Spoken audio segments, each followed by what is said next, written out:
Rapidement de vous présenter, de dire pour quel organe est-ce que vous travaillez, mais aussi de nous dire à qui est-ce que la question est adressée. Merci.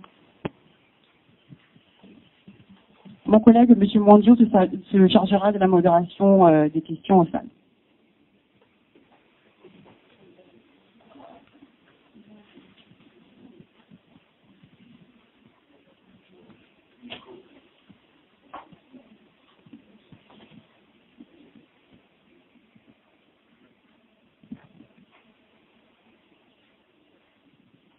For the post on BBC Sport. I want to know at this point, what are we going to tell Cameroonians? That we are going to give them more time, the normalization committee more time to work? Or why did FIFA take so long? You gave them 8 months, and why are you coming 2 weeks to the end of the mandate? And I would like to know, at this point, what has the committee done good and bad? Rapidement de vous présenter, de dire pour quel organe est-ce que vous travaillez, mais aussi... Okay, thank you for the question. Why is it taking so long? It's because the depth of the change it's really big. I tried to mention few examples. We didn't know at the beginning that we needed so much to do so much. And then pending the decision taken by the normalization committee when it comes to the statutes, the content of the statutes, as I said before, then you have consequences. Of course, if you decide to put an ethics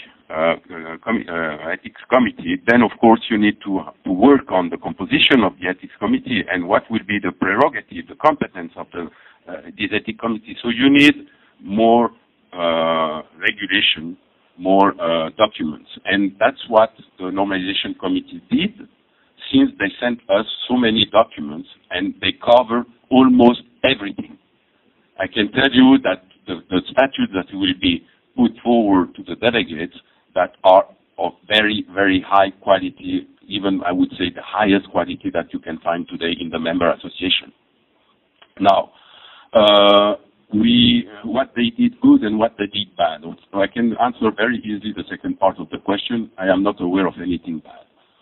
When it comes to good, I told you that the quality of the job through the statutes, the draft of the statute received is really very high, and the discussion we had yesterday and today show that we are working with very high profile people. We can go very deep into the matters, and that's I'm trying to give you some explanation on why it has taken so much time. But it's not so surprising. It's not typical to Cameroon. It's not typical to Cameroon, meaning that we also had some other cases, like in Cameroon, where we had to extend the time given to a normalization committee. When FIFA takes a decision to set up a normalization committee, we don't want to give them 2 years or 3 years or whatever, a long time, because otherwise people could get lazy. You put a deadline, not too far, and then we see. Can we reach the goal by the deadline? Okay, good. If not, then we take decision. Of course, today I'm not here to announce an extension of the normalization committee, but you can expect that it would be the case, because to comply by the deadline given by FIFA, 31st of March, won't be possible. It's in 17 days, not even 16 days, it won't be possible. So we are considering the extension of the mandate of the normalization committee. But here again, it's not so exceptional. I just give you the example of one of your neighbors, Gabon. Gabon, they had until 31st of December to do the job. They couldn't, we extended until 31st of March. So here again, it's not unique to Cameroon, first, and it's not a question of bad faith from one side or another side. It was due to the circumstances. Thank you. Théophile Lawan, journal L'Agenda. Ma question va à l'endroit de M. Trimont. Est-ce que la FIFA a exprimé une certaine exaspération face à l'attitude, à quelques moments que ce soit, du comité de normalisation de la FECAFOOT? Est-ce que la FIFA a exprimé une certaine gêne vis-à-vis des documents présentés par la FECAFOOT durant ces travaux que vous êtes en train de faire à M. Primo? Et ma deuxième question, elle est simple, professeur Oona. Vous parlez au peuple camerounais ce soir.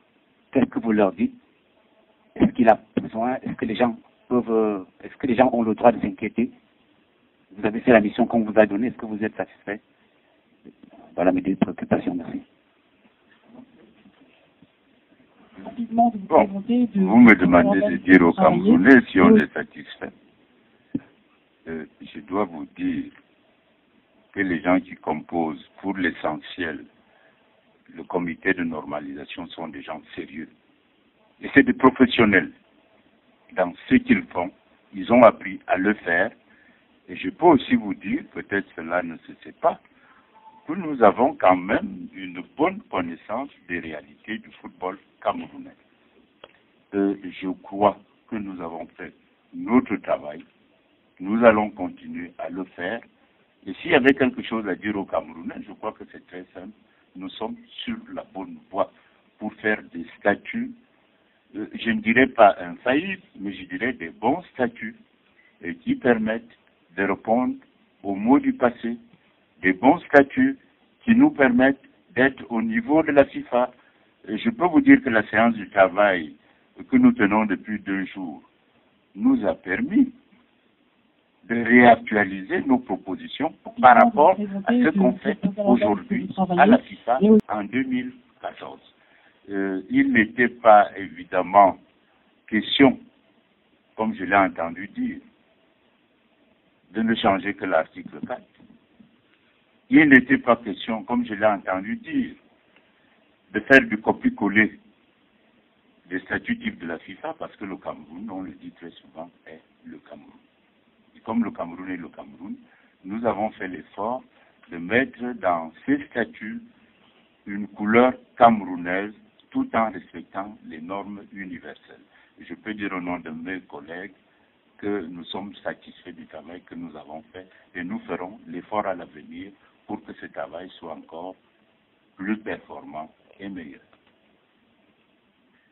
Merci, Président. Donc, je saisis à travers votre question, et suite à la première question, que vous voulez absolument que je émette une critique sur le comité de normalisation. J'en ai pas, honnêtement, j'en ai pas à émettre. Il n'y a pas eu de sentiment d'exaspération de la part de la FIFA vis-à-vis du comité de normalisation. Nous avons été en contact régulier avec le comité de normalisation. Nous savions ce qui était en train de se passer. Nous avons rencontré le président, le secrétaire général à Marrakech. Nous les avons rencontrés de nouveau au Brésil dernièrement. Donc, il y a eu des contacts réguliers. Il n'y a jamais eu un sentiment d'exaspération. Au contraire, c'est plutôt une collaboration pour laquelle nous sommes très satisfaits. Lyon, CRTV Radio. La question s'adresse à monsieur l'émissaire de la FIFA. Au regard de l'immensité du chantier que vous venez de dégager dans votre propos liminaire, est-ce que la FIFA ne ferait pas du mal au Cameroun à se précipiter dans une éventuelle élection, compte tenu du contexte actuel?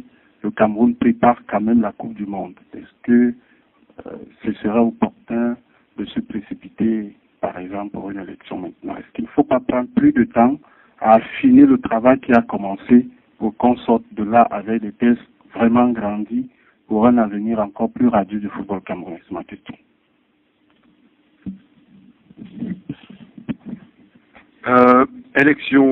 Courir aux élections, c'est pas le propos encore aujourd'hui. Comme je vous ai dit, on est plutôt en train d'examiner la possibilité d'extension du mandat, mais il est clair que, et ça, comprenez que c'est pas nous, à notre niveau, moi-même, mes collègues qui pourront prendre, nous ne prenons pas de décision, ça reste une décision du comité exécutif de la FIFA, qui va considérer le cas, et je suppose que le comité exécutif va tenir compte du fait que le Cameroun est engagé à la Coupe du Monde. De toute façon, par exemple, au mois de juin-juillet, il n'y a rien qui va se faire au niveau des associations membres. La FIFA va être totalement sur la Coupe du Monde. Moi-même, je ne serai pas disponible, mes collègues ne seront pas disponibles pour faire un quelconque travail parce que nous serons à la Coupe du Monde. Donc ça, évidemment, c'est un élément qui va être certainement considéré par par le comité exécutif, mais il n'est pas question aujourd'hui de se précipiter à des élections, ni même de se précipiter à l'adoption de textes qui ne seraient pas encore adéquats.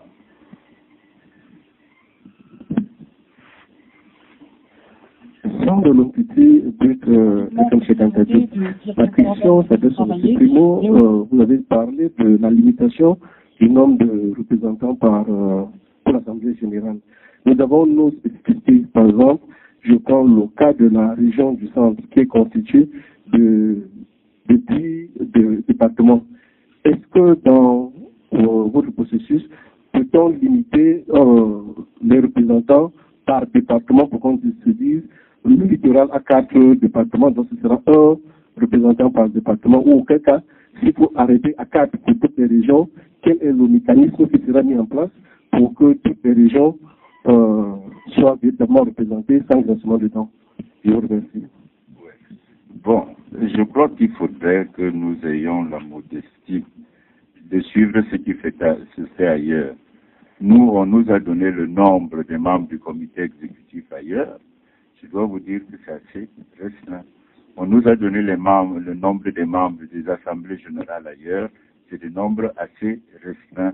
Mais je peux vous assurer que nous avons respecté la spécificité camerounaise de l'équilibre entre toutes les parties du pays et que chaque province sera effectivement garantie, sera effectivement représentée.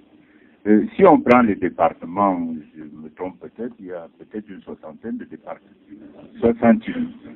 58 départements. Vous imaginez 58 départements, si on ne compte pas les autres membres, ça fait déjà beaucoup de membres qu'il faut avoir.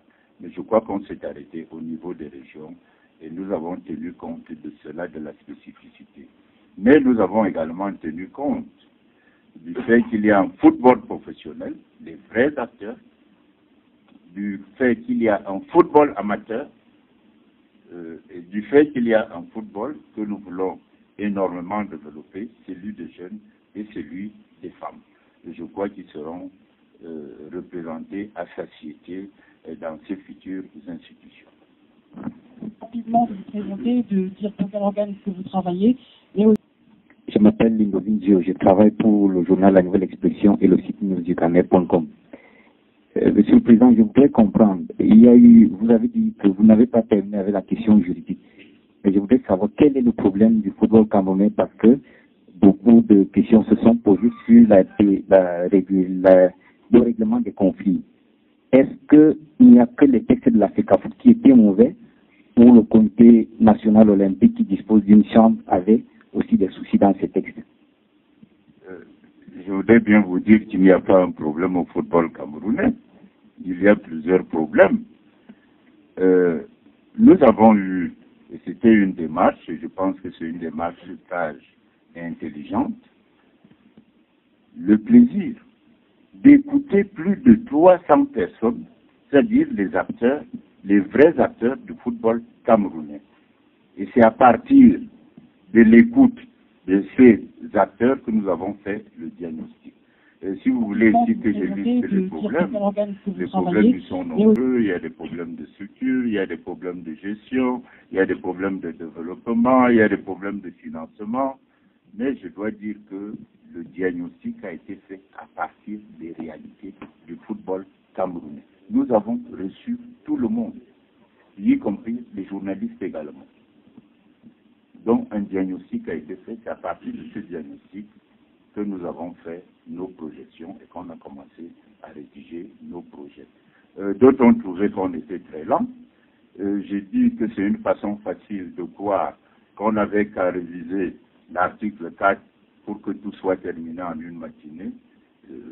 Cela n'a pas été notre sentiment. Notre sentiment a été de faire des statuts. Et je l'ai déjà dit au cours d'une conférence de presse, ces textes sont un peu des textes matrioshka. C'est-à-dire, quand vous touchez à un texte, il faut toucher à un autre, il faut retoucher à un autre. Et ajouter à cela que la FIFA elle-même a évolué. Des codes comme le code d'éthique, c'est nouveau. Il a fallu qu'on fasse un code d'éthique. Et donc, je pense qu'on a eu quand même en vue une vue exhaustive des problèmes du football camerounais à partir du diagnostic qui a été fait et du diagnostic qui nous a permis de consulter tout le monde avant de commencer. On n'a pas fait les malins en disant qu'on connaît le football camerounais, on va faire telle solution, ou telle autre solution. On a écouté et on a beaucoup écouté. Bien, moi c'est Guy Roger Obama, Mathieu Kessen. Alors, j'ai deux préoccupations, une qui s'adresse au président du comité de normalisation. Alors, monsieur le président, on va dans la logique de réduire les délégués à l'Assemblée et au comité exécutif. Alors, est-ce qu'on peut dire aujourd'hui que vous êtes conscient du fait que au littoral, ça ne marche pas, dans le Grand Nord, ce n'est pas bon? Alors, comment vous allez faire ce consensus pour qu'on puisse avoir des délégués crédibles de ce côté-là? Parce que vraiment, de ce côté-là, c'est la maquette qui parle à la place de... Bien, ça c'est donc la préoccupation. Maintenant, je vais pour la autre préoccupation, va en droit de la FIFA. Je voulais savoir, parce qu'il faut édifier les Camerounais. Les élections, on les répand à quel niveau? Parce que vous dites qu'il faut adapter les élections au nouveau statut. Ça veut dire que nous allons recommencer dans les arrondissements, les départements, où on se limite rien qu'à la nationale. Voilà un peu mes préoccupations. Bon. Je veux peut-être répondre aux deux questions. Vous parlez du littoral. Vous parlez de l'extrême nord. Je ne m'engagerai pas pour l'extrême nord. Je dois vous dire que je suis allé à l'extrême nord. Nous avons rencontré toutes les parties et nous avons mis en place un comité de normalisation. Jusqu'aujourd'hui, ce comité de normalisation a relancé toutes les compétitions. Bon, évidemment, de temps en temps, il y a quelqu'un qui se plaint, mais je crois que ça marche. Le littoral. Vous savez, le littoral, vous dites que le littoral est allé très loin. Ils ont même tiré au revolver.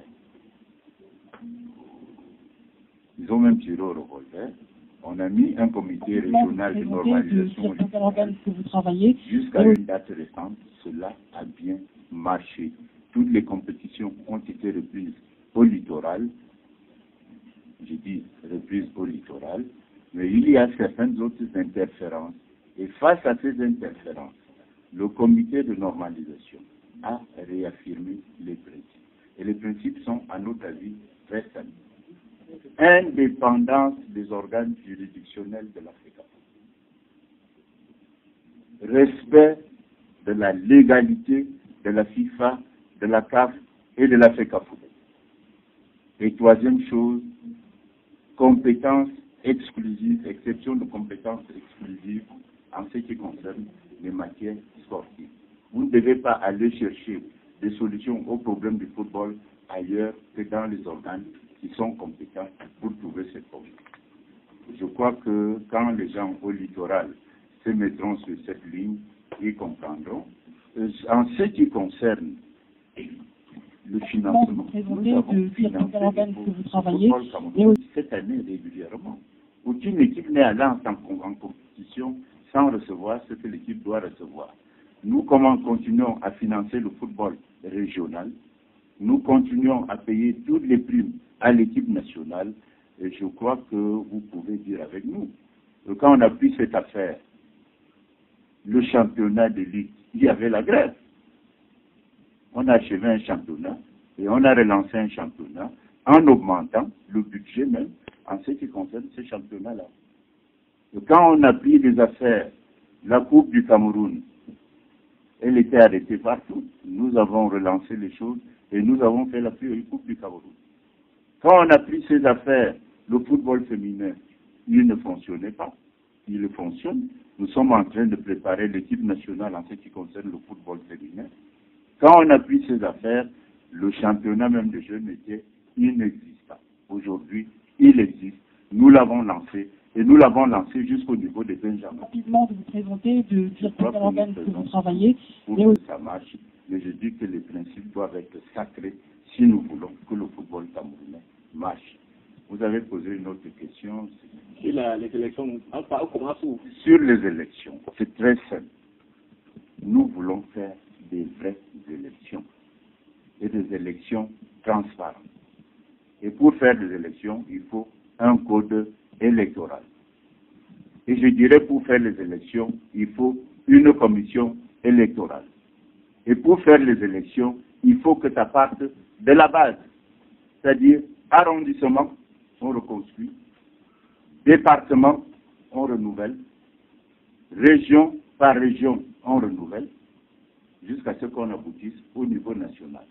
Nous n'avons pas voulu dévoiler tout de suite les détails de ce projet de code électoral, mais je peux déjà vous dire que certaines choses sont finies.